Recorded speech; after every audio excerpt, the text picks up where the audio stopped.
Речиси 2 децении се занимава со веројатно најтешкиот аспект во новинарството, а тоа е истражување на криминалот и корупцијата. Беше еден од највлијателните новинари во неделникот Време. Од 2007 година работи за БИРН, една од најважните новинарско-истражувачки центри во Србија. Сега е директор на најгледаната и највлијателна продукција Newsmax Adria и како инфлуенсер на Твитер има безмалку 80.000 следбеници. Слободан Ѓорѓиев важи за еден од највлијателните српски новинари и гласен критичар на председателот Александар Вучич. Добивал дури и смртни закани. Токму со Слободан Ѓорѓиев разговарам за најновиот развој на состојбите во релациите меѓу Белград и Приштина и понудениот француско-германски план. Како тој го оценува планот кој го доставија до Белград и Приштина, Франција и Германија? Дали принципот на земи или остави го стави во некаква пат позиција председателот Вучич и најавата дека тој би можел да се повлече од председателската функција? За taj plan smo čuli još u septembru. Ovo je trenutak kada on treba da se sprovede. On je dobio odobrenje od svih članica Evropske unije u decembru i to je ono što danas vidimo i kako dani prolaze. Izgleda da će u stvari to biti osnova za neki drugi sporazum između Beograda i Prištine. To sada postaje očevidno. Vučić je predstavio da je ponuda koju je dobio na sastanku sa Velikom petorkom ultimatum.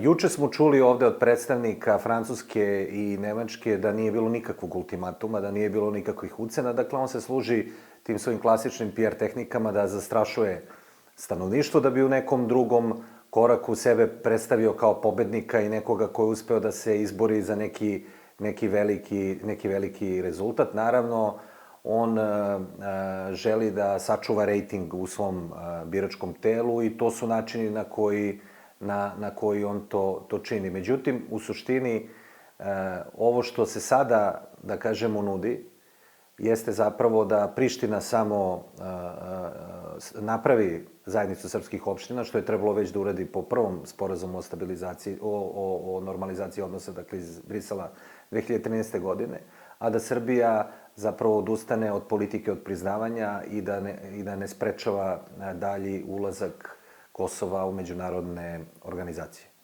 Господин Ѓорѓиев, постои ли опасност да се создаде тензија и да се предизвика нова ескалација во регионот, која може да има и домино ефект врз целиот Балкан? Po meni, barikade s kraja prošle godine su bile posljednji taj trenutak kada je moglo da dođe do neke eskalacije, kada je to zaustavljeno, kada su one pomerene.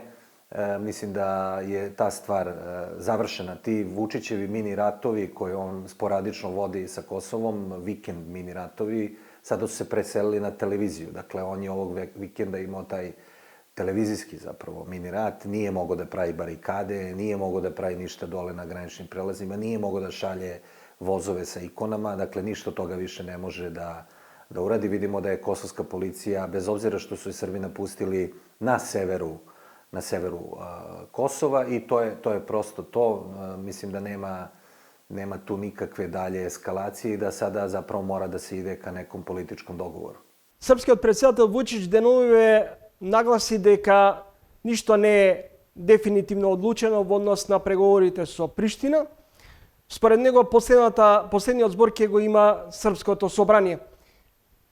Во меѓувреме во партијата СНС има недоразбирања, турбуленции во однос на последниот предлог кој го понудија Франција и Германија. Epilog će biti nastavak razgovora, dakle, kakvi god oni bili. Dakle, da li sa Kurtijem ili sa posrednicima, to što je pretio podnošenjem ostavke, to je zapravo jedan od mehanizama da se kupi vreme, dakle, kada je reč o tim pregovorima, a ovde konsolidacija svoje stranke. Dakle, on je traži još ljubavi, dakle, od članova partije, što je i dobio, dakle, kako su rekli, on je napustio sednicu predsjedništva, ljut, onda su oni krenuli svi da pišu kako ga vole, kako ga žele, kako bez njega ne mogu, kako bez njega čak i ne postoje. Tako da je to jedna, rekao bih, još jedna samo deo te njegove PR strategije, ništa dalje od toga. Ali je moguće očekivati da bi on, da bi u ovim pregovorima, dakle, sa Prištinom i sa ovim posrednicima mogao, recimo, da izazove neku političku krizu unutar Srbije, pa da organizuje nove izbore, bilo za parlament, a možda čak i u nekoj toj varijanti da on kao podnese ostavku, pa da napravi još veću krizu i da na taj način kupi vreme da bi odložio neminovno, a to je pravljenje tog novog sporazuma o normalizaciji sa Prištinom.